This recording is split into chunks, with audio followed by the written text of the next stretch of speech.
አሐዱ አምላክ አሜን። እግዚእ ወአምላኬ ኢየሱስ ክርስቶስ ተወከፋ ለነፍሴ። ጌታዬ ኢየሱስ ሆይ ነፍሴን ተቀበል።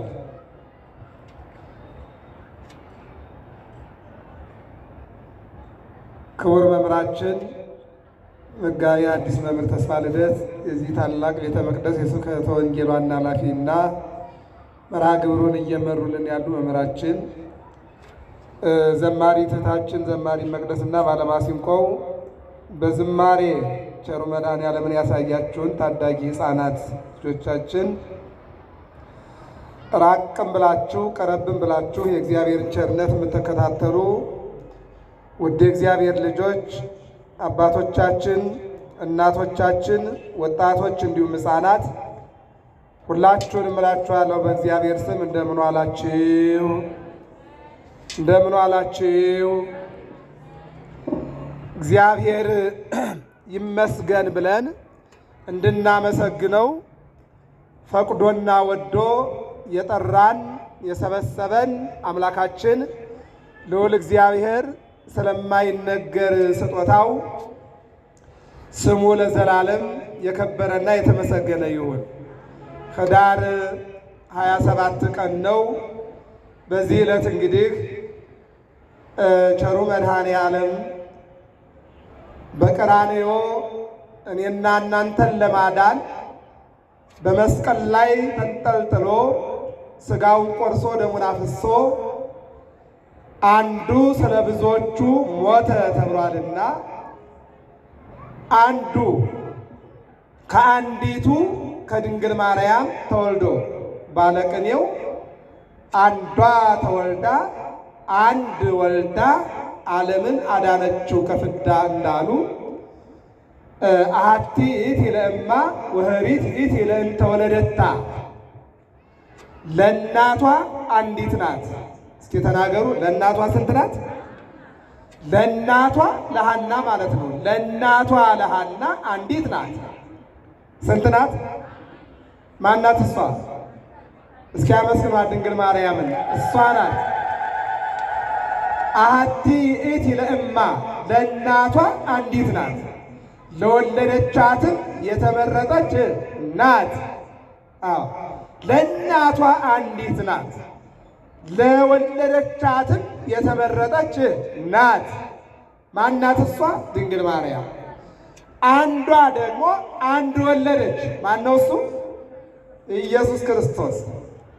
አዎ ተቀዳሚም ተከታይም የሌለው በድንግልና ጸንሳ በድንግልና የወለደችው መድኃኔዓለም አንዱ ብቻውን እሱ መስቀል ላይ ተንጠልጥሎ ብዙዎቹን አዳናቸው። ክብርና ምስጋና ለስሙ ይሁን። እሱን ነው የምናስበው። ስለዚህ ሰው ቢሆን በስልጣኔ በሀብቴ አትጠራ፣ በስሜ እንዳትጠራ፣ ስልጣኔንም ቀና ብለን እንዳታይ፣ ሀብቴንም እንዳትመለከት። እግዚአብሔር ግን እንደዛ አይደለም። አዎ በስሙ ለታመኑና እስከ ሞት ድረስ ለሄዱ ሰው ዓለሙን ሁሉ ቢገዛ ሀብት ቢኖረው ስልጣንም ቢኖረው ተከታይም ቢኖረው አድናቂም አድራቂም ቢኖረው አዎ ነፍሱን ማዳን ካልቻለ ምን ይጠቅመዋል ይለናልና ነፍሳቸውን ለማዳን ሌሎቹንም ለማዳን ብለው ዓለምን ንቀው ንጽ ጠብቀው አዎ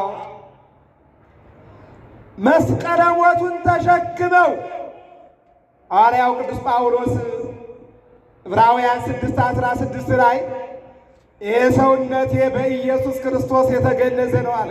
ምን ያለ ነው አለ? የተገነዘ ነው።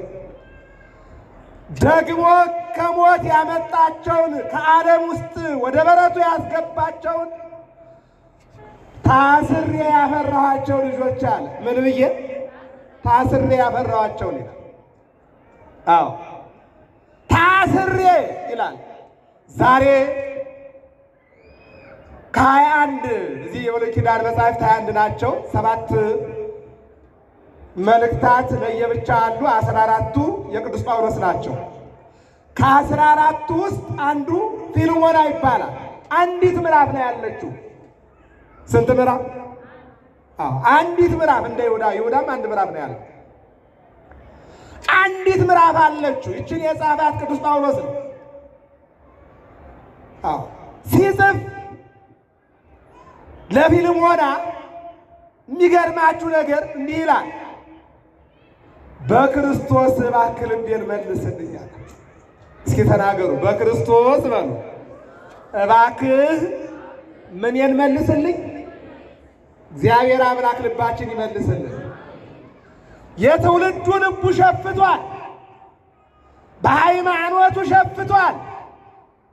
አዎ እንደገና ደግሞ በአመለካከቱ በአስተሳሰቡ ደግነት ላይ ሸፍቷል። ሃይማኖት ላይ ወጥቷል፣ ፍቅር ላይ ወጥቷል። ማን ላይ ዛሬ ፍቅር አለ? ማን ላይ ዛሬ ሰላም አለ? ማን ላይ ዛሬ ይቅርታ አለ? ማን ላይ ዛሬ ምስጋና አለ? ማን ላይ ዛሬ እነሆ በጎ አመለካከት አለ? መዝሙረኛው ልበ አምላክ ዳዊት መዝሙር 11 ላይ ሁሉ አለወ ወህውረ አርየ ነው የሚለው። ሁሉም አንድ ሆኖ አምጿል፣ ሸፍቷል ነው። አመፀኛ ሆኗል፣ ኃጢአተኛ ሆኗል፣ ተላላፊ ሆኗል፣ ጆሮ ዳባ ልበስ ብሏል። ነቢዩ እንዲህ ይላል፣ አጥብቄ ብጠራቸው አብዝተው ሸሹኝና። እየሰማችሁኝ ነው? እግዚአብሔር ይስማችሁ። እግዚአብሔር ይጠራል፣ በቅዳሴው ይጠራል፣ በወንጌሉ ይጠራል፣ በኪዳኑ ይጠራል፣ በዝማሬው ይጠራል፣ በጾም ይጠራል፣ በስግደት ይጠራል፣ በቁርባን ይጠራል፣ በንስሐ ይጠራል፣ በፍቅር ይጠራል፣ በይቅርታ ይጠራል፣ በሰላም ይጠራል። የት ላይ ነው ያለነው? እኛ ግን ጥሪው አለ። አዎ አለ ጥሪው። መልሱ የት ይሆን ግን? የለም። ጆሮ ዳባ ልበስ ብሏል ትውልዱ። ለዚህ ነው ቅዱስ ጳውሎስ ምን አለው ለፊልሞና? በጌታዬ በኢየሱስ ክርስቶስ ልቤን መልስልኛል። ኧረ ተናገሩ። ምን የመልስልኝ? ተናገሩ እንጂ ምን የመልስልኝ? አዎ የኛ ያልሆነ አለባበስ የምትለብሱ ሰዎች ልባችሁን መድኃኒዓለም ይመልስላችሁ። አሜን በሉ። የእናንተ ያልሆነ ነገር የምታስቡ ሰዎች፣ የማይመጥናችሁ፣ የማይገልጣችሁ፣ ክብር የማይሆንላችሁ፣ አዎ የምዕራባውያን ሀገሮችን አለባበስና አጎራረስ፣ የተለያየ ቁሳቁስ ነገር የምታደምቁ ልባችሁን መድኃኒዓለም ይመልስላችሁ። አሜን በሉ። ልበ አምላክ ዳዊት እንዲህ ይለናል በመዝሙር 50 ቁጥር 50 ቅንፍ 51 ቁጥር 10 ላይ እንዲህ ይላል፣ አዎ ልቤን አድስ፣ ይልቁንም ደግሞ ልቤን መልስ ይላል። ሐድስ ውስተ ከርሥየ፣ በሆዴ ውስጥ ያለው ልቤን አድሰው እባክህ ይላል። ልቤን መልስ ይላል። ልቤን አስተካክል ይላል። አሁን የልበ አምላክ ዳዊት ልብ በቀዶ ጥገና ወጥቶ እንዳይመስላችሁ። በኃጢአት ጎስቁሎ ነው፣ በመተላለፍ ሕግ በመጣስ ትእዛዝም ባለማክበር ስለበደለ ነው እንጂ ልቡ አለ በቦታው ላይ። እየሰማችሁ ነው አይደለ? እኛም እኮ የእኛ ልብም እኮ በቦታው ላይ አለ፣ ግን የእግዚአብሔር ማደሪያ መሆን አልቻለም። የፍቅር የይቅርታ የሰላም ማደሪያ መሆን አልቻለም። ለዚህ ነው መድኃኒታችን በመዋዕለ ስብከቱ ለሰማይ ወፎች ጎጆ አላቸው። በጥርሳቸው ነክሰው ትልቅ ዛፍ ላይ ሳር ሰብስበው ቅጠል ጎዝጉዘው ይኖራሉ እኮ እናንተ ወፎቹ። ለምድር ቀበሮዎችም ደግሞ ጉድጓድ አላቸው አለ። በእግራቸውም ሰው ወይም በተማሰ ውስጥ ገብተው ይኖራሉ። እናንተ የሰው ልጅ ግን አንድም ለወልደ እጓለ እመሕያው ክርስቶስ ማደሪያ የለውም ማለት የሰው ልጅ የእግዚአብሔር ልጅ ኢየሱስ ክርስቶስ ጴጥሮስን ጠይቁት ማቴዎስ 16:16 ላይ አንተ ውእቱ ክርስቶስ ወልደ እግዚአብሔር ሕያው፣ አንተማ የእግዚአብሔር ልጅ ክርስቶስ ነህ። ለእግዚአብሔር ልጅ ለኢየሱስ ክርስቶስ ማደሪያ የለው። ምንድን ነበር ማደሪያው? ያዕቆብንና እንድርያስን ጴጥሮስን ጠይቋቸው። ከዕለታት በአንድ ቀን የዮሐንስ መጥምቅ ደቀ መዛሙርት ዮሐንስ ወንጌላዊ፣ ያዕቆብ ነዋ በጉ ለእግዚአብሔር ዘያትት ኃጢአተ ዓለም፣ እነሆ የዓለሙን በግ የሚያስተሰርይ ይመጣል ያልኳችሁ መጣ ብሎ መምህራቸው መጥምቀ መለኮት ቅዱስ ዮሐንስ ለሐዋርያው ዮሐንስና ለነ ያዕቆብ ለነ እንድርያስ ሲነግራቸው፣ በሁለተኛ ደረጃ ደግሞ እንደዚሁ ሲመጣ ይሄው አልኳችሁ አላቸው። በኋላ መምህራቸውን ትተው ይሄ ጊዜያዊ መምህራቸው ነው፣ ዘላለማዊ መምህራቸውን ተከተሉ። የትምህርት መምህራቸውን ትተው የነፍስ መምህራቸውን ተከተሉ። የንስሐ መምህራቸውን ትተው የነፍስ መምህራቸውን ተከተሉ። ከዓለም አምጥቶ ወደ በረት ያስገባቸውን የንስሐ ጥምቀት አጥምቆ በንስሐ ቀራቢ ያደረጋቸውን መምህራቸውን ትተው የዘላለም አምላካቸውን መድኃኔዓለምን ተከተሉ። በዚህ ጊዜ ነው ጌታን ተከትለው ሲሄዱ ዘወር አለና ምን ፈለጋችሁ አላቸው። መምህር ወይ የት ታድራለህ? ምን አሉ? የት ታድራለህ? ማደሪያ ወዴት ነው አሉ። ምን ጠብቀው ነበር? ሰማይ ጠቀስ ፎቅ አምላክ ነዋ። ባለመቶ ምናምን ሰማይ ጠቀስ ወርቅ የተነጠፈ ወርቅ የለበሰ ፎቅ ጠብቀው ነበር። ኑ ታያላችሁ አለና ይዟቸው ሄደና ትልቅ ዛፍ ስር ቁጭ አለና ማደሪያ ይሄ ነው አለ። እስኪ አመስግኑት ይሄንን አምላክና። አያችሁ፣ ዳዊትን ጠይቁት። ታቦተ ጽዮን የቃል ኪዳኑ ታቦት ፀሐይ ሲሆን የሚግል ድንኳን፣ ብርድ ሲሆን የሚቀዘቅዝ ድንኳን ውስጥ ሆና እኔ ግን ከጥድና ከዝግባ በተሰራ ቤት እየኖርኩኝ ነቢዩን አታን ወይ ለምን አላለቅስ ለምን አላዝን ብሎ ሲመልስ እናየዋለን። ስለዚህ ባጭሩ ቅዱስ ጳውሎስ ለፊልሞና ምን አለው? ከ72ቱ አርድእት አንዱ ነው። ዛሬ ረፍቱ ስለሆነ ነው። አስበን እንድንኖር ነው። እግዚአብሔር አምላክ ሁላችንን የሚያስበን አሜን በሉ። ልቤን መልስልኝ አለው። ምንድነው ጉዳዩ? ስልዋኖስ የሚባል አንድ ደቀ መዝሙር ፊልሞና ባለበት ቤተ መዛግብት አንድ ጊዜ ጋቢ ሰርቆ ነበር። ምን ሰርቆ ነበር? ያንን ሰርቆ ወደ ቅዱስ ጳውሎስ ሄደ። ጳውሎስ በመንፈስ ቅዱስ ሰርቆ እንደሄደ ያውቃል። አላሳሰረውም። የንስሐ ትምህርት አስተምሮ ለውጦ አገልጋዩ አደረገው። በኋላ ግን ቅዱስ ጳውሎስ ሁለቱን ለማስታረቅ ነው አሁን የጻፈ። ምን አለ? ትናንት አይጠቅምህም አልጠቀምህም፣ ነገ ግን ለእኔም ለአንተም ይጠቅመናል። አንድ ሰው ማትረፍና አንድ ሰው ማቅረብ ቀላል ነገር አይደለም። ስለዚህ በድሎ ሊሆን ይችላል፣ አጥፍቶ ሊሆን ይችላል። ትናንት አልጠቀምህም፣ ነገ ይጠቅመናል። ልጄ ተቀበለውና ጓደኛ አድርገው። አቤት አስታራቂ! ዛሬ በእኛ ዘመን እኮ ያጣነው እኮ የሚያስታርቅ ነው። እየሰማችሁ ነው አይደል? ዋሽቶ የሚያጣላ እንጂ ዋሽቶ የሚያስታርቅ የት አለ ወዳጅ? ከፍሎ የሚያጣላ እንጂ ከፍሎ የሚያስታርቅ የት አለ? ጋብዞ የሚያጣላ እንጂ ጋብዞ የሚያስታርቅ የት አለ? እየሰማችሁ ነው አይደል? እስኪ እዚህ መካከል ነው በእውነት ሻይ ጋብዛችሁ ያስታረቃችኋቸው ሰዎች አሉ?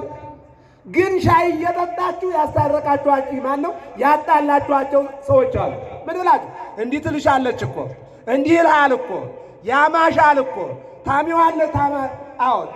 ታሚዋለሽ እኮ እያላችሁ በድቃቂ ሳንቲም በትንሽ ግብዣ የብዙ ሰዎችን ሕይወት እናበላሻለን። ትዳር ሁሉ፣ ጓደኝነት ሁሉ፣ ሃይማኖት ሁሉ፣ መኖርን ሁሉ እናሰናክላለን፣ መረብ እንጥላለን። ከእንዲህ አይነት ጉዞ ሁላችሁንም እግዚአብሔር ይሰውራችሁ። አሜን በሉ። ከዚህ በኋላ ልቤን መልስልኝ አለው። ምንድን ነው? ተቀበለው ማለቱ ነው። ይቅርታ አድርግለት ማለቱ ነው። አዎ በዚህ በመጽሐፈ ኢያሱ ምዕራፍ 6 ላይ ኢያሱ አዎ ከሙሴ ቀጥሎ አልዓዛር ከአሮን ቀጥሎ ቅልብሎች ነውና ጉዞ መንገድ እንደዛ ነው። ስለዚህ እየተጓዘ እንዳለ ሙሴ አሮን የኤርትራን ባህር ከፈሉ። ኢያሱ ዮርዳኖስና ኢያሪኮን ተሻገረ። ኢያሱ ለሕዝቡ እንዲህ አለ፣ ኢያሪኮ ስትገቡ 6 ቀን በጣም ጸልየዋል። በሰባተኛው ቀን 7 ጊዜ ዙረው 1 ጊዜ ጩኸው አይፈርስም የተባለው ባለ 7 ዙር አጥር በእግዚአብሔር ቸርነት ፈረሰላቸው። እስኪ አመስግኑት መድኃኔዓለምን። አይወድቅም የተባለው ወደቀ። በኃይል አይደለም የወደቀው፣ በጉልበት አይደለም፣ በቴክኒክ አይደለም፣ በጥበብ አይደለም። ማንም በመለመን ነው፣ እግዚአብሔርን በመለመን ነው። አዎ ወደ እግዚአብሔር ከለመን፣ አዎ በእውነት ድህነት፣ ችግር፣ አለመግባባት፣ አለመተሳሰብ ተወግዶ ሰላም፣ ፍቅር፣ ይቅርታ በሕይወታችን ውስጥ ይሆናል። በሱባኤ አስወግድ። ከዚያ በኋላ ኢያሱ ግን ምን አለ? ወደ ከተማ ስትገቡ፣ ወደ ቤተ መዛግብት ስትገቡ 1 ዕቃ እንዳትነኩ አለ። ምን አለ? 1 ዕቃ እንዳትሰርቁ አለ። 1 ዕቃ አለ። በዚህ ጊዜ ግን አካን የሚባል አንድ ሰው አንዲት ካባ አየና ሰረቀ ይላል። በዚህ ሰውዬ ስርቆት ምክንያት እስራኤላውያን ባለ ዕርም ሆኑ፣ እግዚአብሔርን በደሉ። ዛሬ እግዚአብሔርን ያልበደለ ዕርምስ ያላደረገ እርሱ ማን ይሆን? ማን ነው እሱ? ዕርምን ያላደረገ። አዎ እግዚአብሔር ለኢያሱ ነግሮታል። ዕርም የሆነ ነገር ምንድን ነው? የእናንተ ያልሆነ። አዎ ኢታንስ ዘኢያን በርከ ትላለች ኦሪትም። ያላስቀመጥከውን እንዳታነሳ። ያንተ ያልሆነ ያንተ አይደለም። እዛ ኦሪት ዘፍጥረት ምዕራፍ 40 ላይ እንደምታዩት ከ37 ጀምሮ ዮሴፍ እኮ የጲጥፋራ ሚስት ስትፈትነው በአንቺ ላይ አልሾመኝም፣ አንቺ የጲጥፋራ ድርሻ ነሽ፣ የኔ ድርሻ አይደለሽም፣ በሀብቱ በንብረቱ በሁሉ ሲሾመኝ በአንቺ ላይ ግን አልሾመኝም። ለምን? አንቺ የእሱ ድርሻ፣ እሱ የአንቺ ድርሻ ነው። አያችሁት? ለዚህ ነው ዛሬ የሰው ድርሻ ያልቀማ ማን ነው? የሰው ድርሻ ያልነካ ማን ነው? እየሰማችሁ ነው አይደል? አንዲት ካባ በዚህ ሰውዬ ስርቆት ምክንያት እስራኤል መከራ ገጠመው። ኢያሱ ወደ እግዚአብሔር ማቅለበሰና አለቀሰ። ካንተ ሕዝብ መካከል ዕርም ያደረገ አለ፣ አውጣ እሱን አለ። ተፈለገ፣ ተገኘ። ለምን ሲባል ማቴዎስ 5ን ተመልከቱልኝ።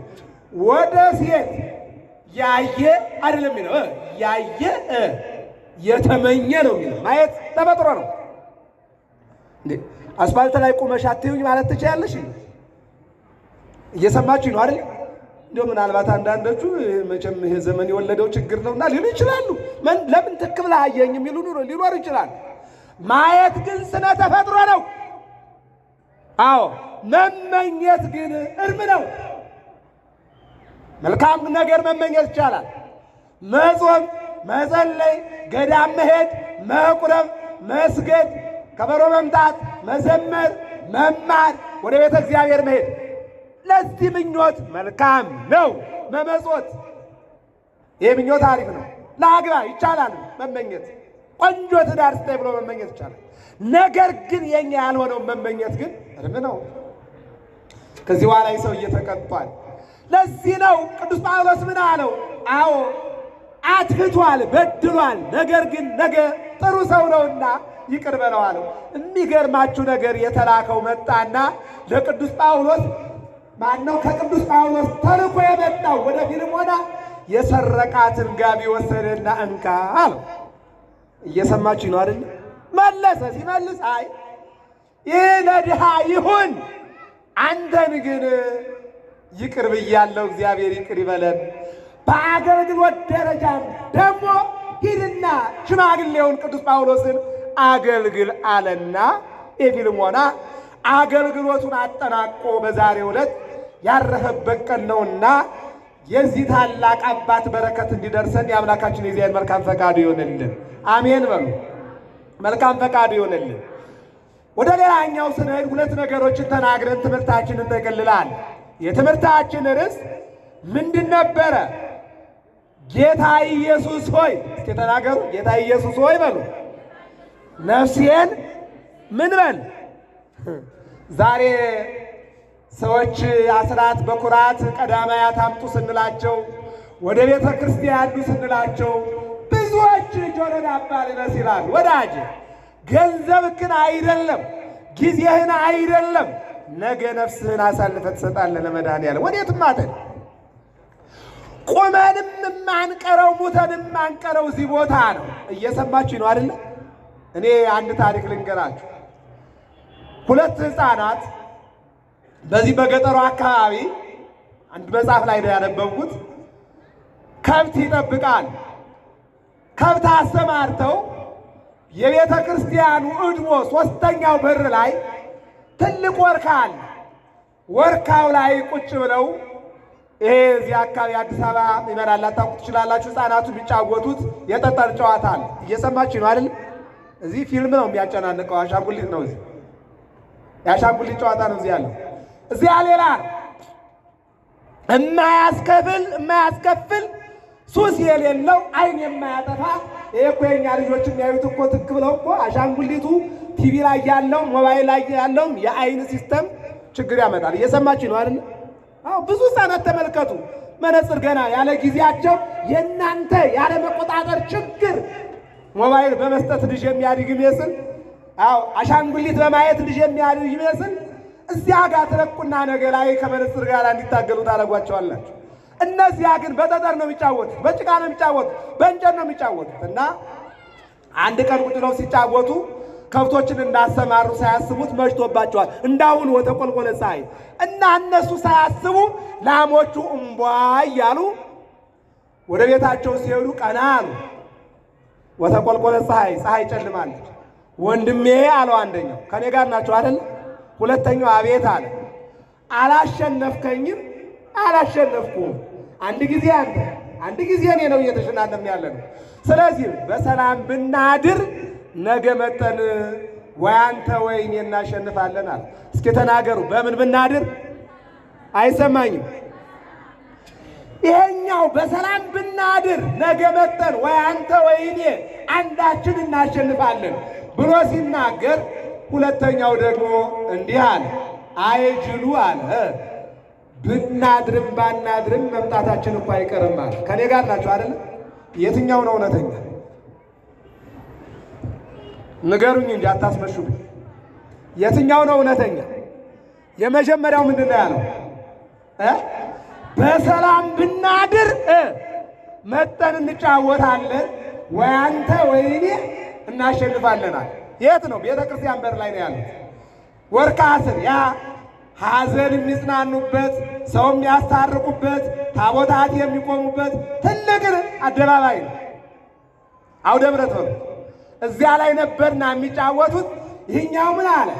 በሰላም ብናድር ነገ መጠን ወይ አንተ ወይ እኔ እናሸንፋለን አለ። ሁለተኛው ምን አለ? ብናድርም በሰላም ባናድርም መምጣታችን አይቀርም አለ። የትኛው ነው እውነተኛ? የመጀመሪያው? እስኪ ሁለተኛው የምትሉ እጃችሁ ነው። ሁለተኛው የምትሉ ያላወጣል።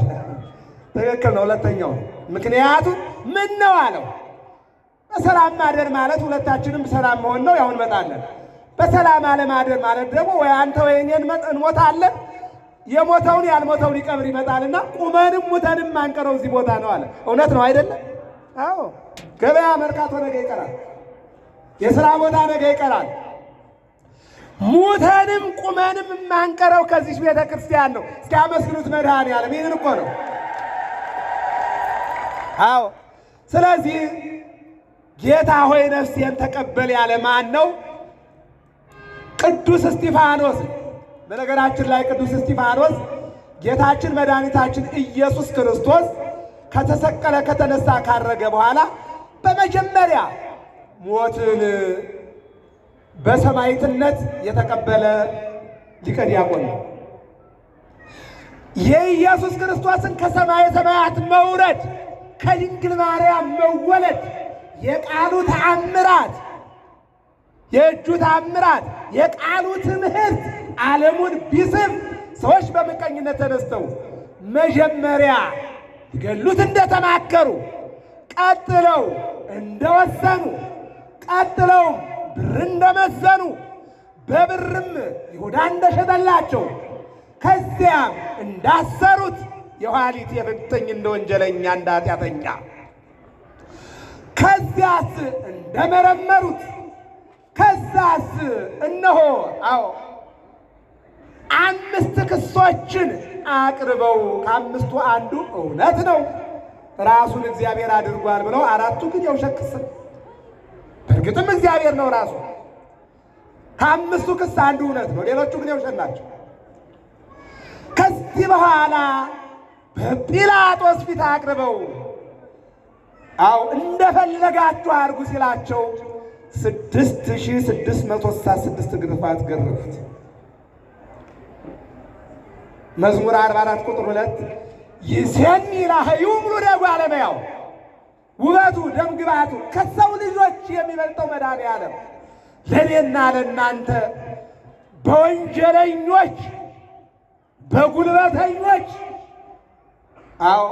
ወገቡ ላይ 4 ገመድ ተንጠልጥሎ ተጠምጥሞ ወደፊት ወደ ኋላ ወደ ግራ ወደ ቀኝ እየገረፉ ስጋው አልቆ አጥንቱ ተቆጠረ፣ ደሙ ፈሰሰ። ለሃ ማርያም ዝግብረ ሕማማት ላይ እንዲህ ይላል። እመቤታችን አይታ የማትጠግበው ልጇ ይልቁንም እናት ስትወልድ ቀና ብላ የምታየው ቁስሏን ሳይሆን ልጇን። እመቤታችን ከሁሉም የለችበትም። በመንፈስ ቅዱስ ጸነሰች፣ በመንፈስ ቅዱስ ወለደች። ወደ እናንተ ስናመጣው ግን ወብእሲትኒ እምከመ ወለደት ወልዳ ይትዘከር ለሕማማ ሴት ልጅ 9 ወር ከ5 ቀን አርግዛ በምትወልድበት ሰዓት ያው የተቀመጠ የዕለተ ምጽአት ምልክት የሆነ የምጥ መከራ አለ። የምጥ ሴት ልጅ ልትወልድ እንደምትጨነቅ ዕለተ ምጽአት አስጨናቂ ነው። አማት ምራቷን ምራት አማቷን ልጅ እናቱን እናት ልጇን የማታስብበት ጊዜ ያ ጊዜ ነው እና ሴት ልጅ በወለደች ጊዜ በቀዶ ጥገናም ትውለድ በምን ከዚያ መከራ በኋላ ቀና ብላ የምታየው ልጅ አለ ወይ ብላ ይህንን ያለው ሊቁ። ልጅሽ አለ ብለው ሲነግሯት ከመከራዋ እረፍት ታገኛለች ይላል። ኢትዮጵያን መድኃኔዓለም ያሳርፍልን፣ አሜን በሉ። የሕፃናቱ የወጣቱ የአረጋዊው የኑሮው ብዙ መከራ አለ ዛሬ። እመቤታችን ግን በድንግልና ጸንሳ በድንግልና ስትወልድ በዚያ በከብቶች ግርግም ዓይኗን ስትገልጥ ያየችው መድኃኔዓለምን ነው፣ ኢየሱስ ክርስቶስን። ዓይኗን ያ ዓይን 33 ዓመት ከ3 ወር ከ10 ቀን አብሮ ሲንከራተት ኖሮ ቀራንዮ ላይ ልጇ እንዴት አርጋት ይው ኢሳይያስ እንደተናገረው ደም ግባት ወዴት ነው? ያ መልክ ያ አካል ወዴት አለ እንዳለው ቀና ብላ ማየት አልቻለች ይልና ያዕቆብ ዘስሩግ ደግሞ ብክይወ ወላህውጎ ለታፈቅርወ ይላል። የምትወዱት ፈጽማችሁ አልቅሱለታል። ለምን? ያ ውበት ስለ እናንተ ነዋ። ያ ውበት ዘበንቲ ያለ ቤተ ክርስቲያን ለቤተ ክርስቲያን ሲል አንድም ለኛ ሲል የኃጢአተኞችን ምራቅ ታግሶ ጥቅ እያሉበት ዱላቸውን ታግሶ ጥፊያቸውን ታግሶ ጅራፉን ታግሶ ስድቡን ታግሶ ስጋውን ቆርሶ ደሙን አፍስሶ ዓለምን አዳነ። ክብርና ምስጋና ለመድኃኔዓለም ይሁን። ይህንን ነው እስጢፋኖስ የመሰከረው። ዛሬ አሁን በዚህ መጥቶ በዚህ በዕለተ መድኃኔዓለም እዚህ መጥቶ መማርና መዘመር ይህን መመስከር ነው። እስኪ ድገሙና መስክሩት መድኃኔዓለም ይህን መመስከር ነው ወዳጆች። ይሄ ግን ለካም ያስወግራል፣ ይሄ ግን ለካም ያስገድላል። ይህን ለምን አልክ ተብሎ እስጢፋኖስ በድንጋይ ተወገረ። የሐዋርያት ሥራ ምዕራፍ 7 ቁጥር 59 ላይ ተመልከቱት። ርዕሳችን ይሄ ነው። በድንጋይ እየደበደቡት፣ እየወገሩት፣ እየመቱት፣ ደሙ እየፈሰሰ፣ ሥጋው እየተቆረሰ፣ እሱ ግን እንዲህ አለ፣ ጌታ ሆይ የእነሱን አትቁጠርባቸው፣ የኔን ግን ነፍሴን ተቀበል አለ። ጌታ ኢየሱስ ሆይ ነፍሴን ተቀበል አለ። እግዚአብሔር አምላክ ነፍሳችንን ይቀበልልን። አሜን በሉ፣ አሜን በሉ እንጂ። በነገራችን ላይ ነፍስ በሁለት አይነት መልኩ ይተረጎማል። እስመ ነፍስ ተሐድር በደም ይላል። ዘፍጥረት ምዕራፍ 2 ቁጥር 7 ላይ እግዚአብሔር ከአራቱ ባህርያት ሰውን ከፈጠረ በኋላ ወነፋ ላይ ነው መንፈሰ ሕይወት፣ እፍ ሲል ነባቢት፣ እፍ ሲል ለባዊት፣ እፍ ሲል ሕያዊት ነፍስ መጣችና ከሥጋ ጋር ተገናኘች። አሁን የሰባት ማህበራት ይባላል በትርጓሜ። ይህ ማህበር ሲፈርስ ነፋስ ይወጣል፣ ነፍስ ወጣ ማለት ነው። ሙቀት ይወጣል፣ እሳት ወጣ ማለት ነው። ውሃ ይወጣል፣ ቅዝቃዜ ማለት ነው። አፈር ይቀራል፣ ወደ መቃብር ይመለሳል ማለት ነው። ለዚህ ነው ቅዱስ ያሬድ ወይኔ ለምድር ዘነሳይኩ ሥጋ እምኔኪ በሰላም አግባይኩ ለኪ።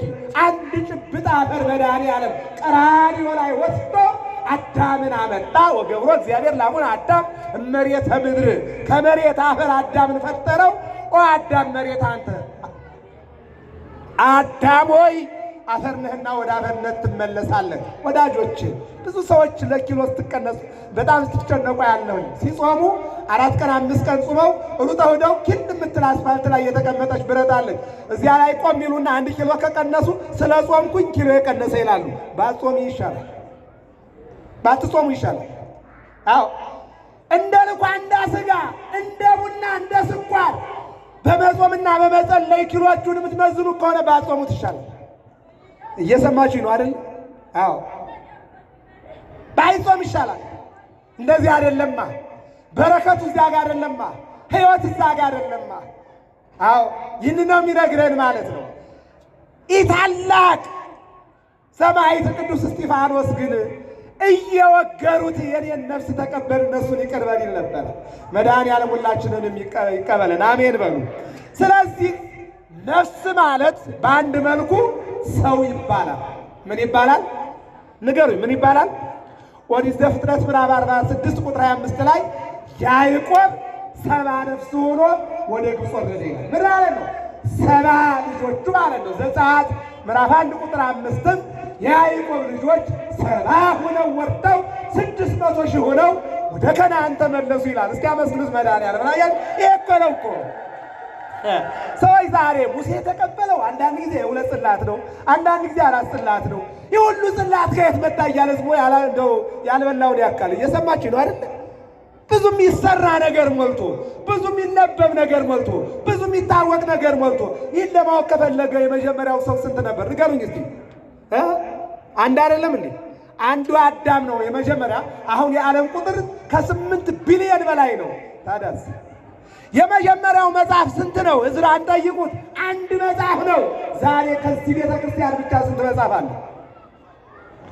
ስንት መጽሐፍ ቅዱስ አለ ዛሬ አለ። ታዲያ ዛሬ ለ8 ቢሊዮን ሕዝብ 8 ቢሊዮን መጽሐፍ ቅዱስ ካለ የጽላት ቁጥር ምን አስጨነቃቸው መብዛቱና ማነሱ? እየሰማችሁ ነው አይደል? ወደ ማስተዋል ሁላችንንም እግዚአብሔር ልባችንን ይመልስልን። ትንሽ ነገሮች ልንገራችሁና ደህና ደሩ ልበላችሁ። አንድ ታሪክ ይቀረኛል። ያዕቆብ ዘግሙድ የሚባል ሊቅ በዛሬው ቀን ረፍት ነው እና እሱን ነግሬያችሁ ደህና ደሩ ልበላችሁ። አንደኛው ነፍስ ማለት ከሥጋ ጋር የሚያድር ነው። ነፍስ ስትወጣ ሥጋ አስተሬሮ ይቀራል። ሁለተኛው ነፍስ ማለት ሰው ማለት ነው። ምክንያቱም ሰው የተገኘው ከሁለት ባህሪ እንደ ጥቅል ማለት ነው። ከአራቱ ባህሪያተ ሥጋና የነፍስ ባህሪ 3 ማለት ነው። ሁለቱ ድምር ሰውን አምጥቶታል። ነፍስ ከወጣ ግን አስከሬን ነው። አቶ ከሌ ትናንት ሲባል ነበረ፣ ዛሬ አስከሬኑ ሄደ እንጂ አቶ ከሌ ሄደ አይባልም ማለት ነው። ስለዚህ በሁለት ነው። ለዚህ ነው እንግዲህ ልበ አምላክ ዳዊት በመዝሙር 31 ቁጥር 5 ላይ እንዲህ ይለናል፣ ነፍሴን በእጅህ እሰጣለሁ። እስኪ ተናገሩ፣ ነፍሴን በምንህ? በቃ አለቀ። ዛሬ ብር ነው አይደል? ዛሬ ጥራ ተዘግዝቆ ወይም ድምጿ አጓያ ይዘን ይህን ብር አምጡ፣ ይህን ብር አምጡ። አንዳንዶቹም ይሸምቃሉ፣ አንዳንዶቹም ይሰጣሉ። ዛሬ እንደዚያ ነው። ነገ ግን ነፍሳችሁን አሳልፋችሁ በእጁ መድኃኒዓለም ትሰጣላችሁ። መድኃኒዓለም ደግሞ ይቅር ባይ ነው። እስኪ አመስግኑት ይህንን አምላክ። ይቅር ይላል። ግን ነፍሳችን ወደ እሱ እጅ ስለምትገባ አዎ ቅዱስ ጴጥሮስን ጠይቁት። ምንድነው ያለው? አንድ ነገር ብቻ ንገረኝና አስረዳኝና ይበቃኛል አለ።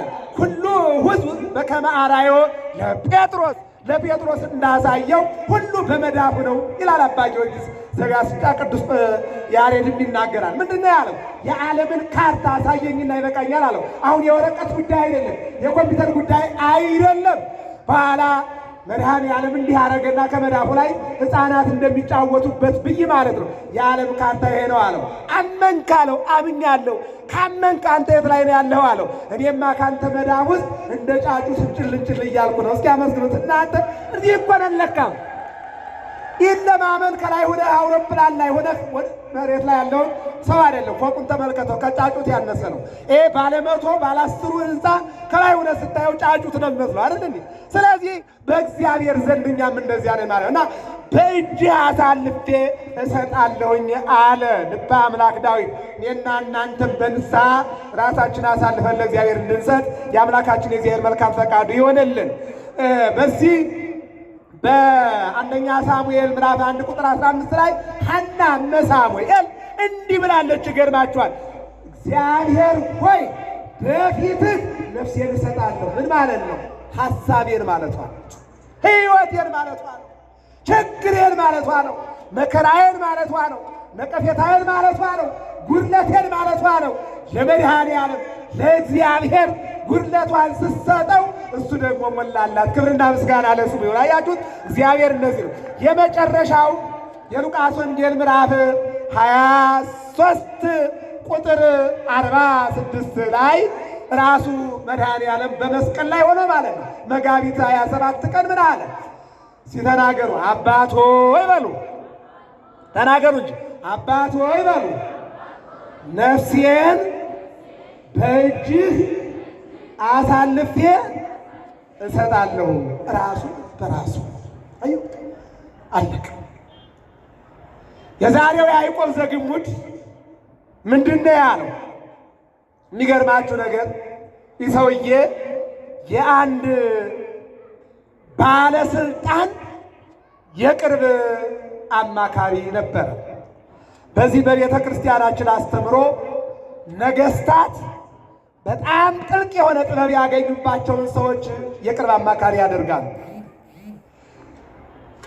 ኦሪት ዘፍጥረት ምዕራፍ 41 ቁጥር 41 ላይ ፈርዖን ሕልም አይቶ በተጨነቀ ጊዜ ሕልሙን አንጥቶ ሕልሙን ፈቶ እንዲያረጋጋው ያደረገውን ዮሴፍን በግብፅ ላይ ሹሞ የግብፅ ግብርና ሚኒስቴር አድርጎታል። ለምን? ስለጠቀመው፣ ችግሩን ስለፈታለት፣ ሕልሙን ስለተረጎመለት። እዚህ በላይ ጊዜ የለኝም አልተርከው። ሁለተኛው ናቡከደነጾር ትንቢተ ዳንኤል ምዕራፍ 2 ቁጥር 48 ምዕራፍ 6 ቁጥር 3 ላይ ዳንኤልን ናቡከደነጾር ሕልም አየ፣ ሕልሙም ጠፋ፣ ትርጉሙም ጠፋበት። የእሱ ጥበበኞች ሊያመጡት አልቻሉም። ዳንኤል ገባና ሕልሙንም ነገረው፣ ፍቹንም ነገረው፣ ሾመው። ሲሾም የተናደዱ ሰዎች በዳንኤል ላይ ክስ መሰረቱ። ምን ብለው? እግዚአብሔርን ያመልካል፣ ወደ አምላኩ ይጸልያል፣ ባቢሎን ኑሮ ወደ ኢየሩሳሌም ይሰግዳል ብለው ከሰሱት። እንደው መጽሐፍ ቅዱስ ምን ይላል? ትንቢተ ዳንኤል ምዕራፍ 6 ቁጥር 3 ላይ ዳንኤል ስህተትና በደል አልተገኘበትም፣ እግዚአብሔርን ማምለክና ወደ እግዚአብሔር መለመን፣ ወደ እግዚአብሔር መጸለይ ወንጀል ሆኖበት ተከሰሰ ይላል። ወዳጆቼ ተከሰሰ። አዎ ወደ ማን መጸለይ? ከእግዚአብሔር ጋር መነጋገር። ወደ ማን መለመን? ወደ እግዚአብሔር። ምን ብሎ? ከስደት መልሰን ብሎ ከስደት መልሶ ብሎ መለመን። አዎ አስከሰሰው። ተጠየቀ። አዎ ወደ እግዚአብሔር ነው የምጸልየው፣ ወደ አምላኬ ነው የምለምነው፣ አንተና እኔማ ፍጡር ነን አለው ንጉሡ። ወደ አናብስት ወዳሉበት ጉድጓድ ተጣለ። በ12 ሰዓት ውስጥ ንጉሡ መጥቶ ተቆራርጦ ተበልቷል ብሎ ያተመውንና የዘጋውን በር ሲከፍተው ዳንኤል አይኑ ቁልጭ ቁልጭ ይላል። እስኪ አመስግኑት መድኃኒዓለም። አያችሁ፣ እግዚአብሔርን ከያዛችሁ 50 ባቢሎን ውረዱ። እግዚአብሔር አለ። እግዚአብሔርን ካልያዛችሁ ግን ከቤታችሁ በር አትወጡ። እየሰማችሁ ነው አይደል? ከዚህ በኋላ ናቡከደነፆር ሾመው ነው የምላችሁ። ከፍ ከፍ አድርግ። ለምን? እግዚአብሔር ከዳንኤል ጋር ስላለ። ያ ብቻ አይደለም፣ በአገሬው ውስጥ በባቢሎን የዳንኤል አምላክ ይመስገን አለ። ክብርና ምስጋና ለመድኃኒዓለም። እግዚአብሔር እንደዚህ ነው ማለት ነው። ወደ ዛሬው ስንመጣ ያዕቆብ ዘግሙድ የተባለ የሚገርማችሁ ነገር ወጣት ነው እና ንጉሡ ሰከራር ይባላል። ሀገሩ ፋርስ ነው። ታዛዥ፣ ቅን ታዛዥ ያዕቆብ እየታዘዘው እንዳለ ከዕለታት በአንድ ቀን እሱ ንጉሡ ፀሐይን፣ እሱ ንጉሡ ነፋስን፣ እሱ ንጉሡ እሳትን፣ እሱ ንጉሡ ከዋክብትን ያመልካል። ንጉሡ ከአማካሪነት አልፎ አምላኩን እንዲያመልክለት ጠየቀው፣ ሳበው። ወደዚያ ወደ አምልኮቱ ገባ። እናት ሰማች፣ ሚስት ሰማች፣ እህት ሰማች። በዚህም ጊዜ ደብዳቤ ጻፉ። ምን ብለው? የንጉሥ የቅርብ አማካሪ መሆን ችግር የለው፣ ረዳት መሆን፣ ጸሐፊ መሆን፣ ጠባቂ መሆን ችግር የለው። ጣዖትን ለሚያመልክ ግን አብሮ ጣዖት ማምለክ ግን ችግር ነው። ቅዱስ ጳውሎስን ጠይቁት ሁለተኛ ቆሮንቶስ 6 ላይ ብርሃን ከጨለማ ጋራ፣ የሚያምን ከማያምን ጋራ፣ ኃጢአት ከጽድቅ ጋራ፣ ፍቅር ከጥላቻ ጋራ፣ የእግዚአብሔር ታቦት ከጣዖት ጋራ፣ ኢየሱስ ክርስቶስ ከቤልወር ጋራ ግንኙነት የለውም ይላል ቅዱስ ጳውሎስ። ስለዚህ እናቱ፣ እህቱ፣ ባለቤቱ ጻፉ። ሃይማኖት ግን ለውጠህ ኢየሱስ ክርስቶስን ክደህ ከሆነ ከዛሬ ጀምሮ እናትህም አይደለሁም እናት ፈረመች፣ ሚስትህም አይደለሁም ሚስት ፈረመች፣ እህት አይደለሁም እህት ፈረመች። ደብዳቤው ያዕቆብ ዘግሙድ ላይ ደረሰ። ዛሬ ነው ረፍቱ። አዎ ሲያነብ ይላል ሕዝቅያስን ጠይቁት። ሕዝቅያስ ሰናክሬም አጥህን አፈርሳለሁ፣ ሰራዊትህን እገላለሁ፣ ሕዝብህን እገዛለሁ፣ አንተን አስራለሁ፣ እግዚአብሔር የምትለው ሲያድንህ አያለሁ ብሎ ደብዳቤ ጻፈ። ሲጽፍ ያንን ደብዳቤ ወደ እግዚአብሔር ዘረጋው ይላል። ሲዘረጋው ኢሳይያስ መጣና ስለ ዕድሜህና ስለ እምነትህ ወደ እግዚአብሔር ዳኝነቱን ስላደረግከው መፍጨርጨር ትችላለህ፣ የኃይል ጉዳይ አይታወቅም። ነገር ግን ጦርነት ሕዝብን፣ ሕፃናትን፣ ኢኮኖሚን፣ ሀገርን ችግር ውስጥ ይከታልና ወደዛ ውስጥ አልገባም፣ ዳኝነቱን ለእግዚአብሔር እሰጣለሁ ብለህ ስለሰጠህ ዳኝነቱን እግዚአብሔር ወስዷል አለ። እስኪ አመስግኑት። አያችሁ፣ እግዚአብሔር ወስዷል አለ። ስለዚህ እግዚአብሔር ጠላትን ይመልስልሃል አለው። በመንፈቀ ሌሊት ሰናክሬም 185,000 ወታደር ይዞ ሊወረው ሲመጣ የሚገርማችሁ ነገር ነው። እነሆ ቅዱስ ሚካኤል ወረደና ይህን ሁሉ ሰራዊት እንደ ቅጠል አርግፎ የሕዝቅያስን መከራ እግዚአብሔር መለሰለት። ክብርና ምስጋና ለመድኃኒዓለም ይሁን። ይህና የሚነግረን መለሰው። አሁን ያዕቆብ የእናቱን ፊርማ አየ፣ የሚስቱን ፊርማ አየ፣ የእህቱን አየ። የንጉሱን ቀበቶ አወለቀ፣ ጣለ። መሳሪያውን አወለቀ፣ ሁሉን አውልቆ መጽሐፍ ቅዱስ ማንበብ ጀመረ። ከዚያ ቀጠለና ጌታዬ ኢየሱስ ክርስቶስ ሆይ አንተን ክጄ ወዴት እሄዳለሁኝ? እንደ ሰማዕታት ናግራን፣ እንደ ትናንቶቹ ማለት ነው። እነሆ ኢየሱስ ክርስቶስን አንክደውም። የ12 ዓመት ሕፃናት፣ የ6 ዓመት ሕፃናት፣ ወጣቱ አረጋውያኑ እያሉ አንዳንዶቹ በሳት አንዳንዶቹ በሰይፍ እንዳለቁትና መጨረሻ ላይ የኢትዮጵያዊ ንጉሥ ሄዶ ደማቸውን እንደተበቀለላቸው ይህ ያዕቆብ ምን አለ?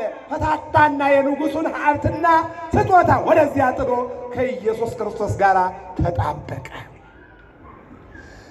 እንደ ካደና የእሱን አምላክ እንደማያመልክ እንደ ዳንኤል ሰዎቹ በወሬ የተነሱና ሄደው ለንጉሡ ነገሩት።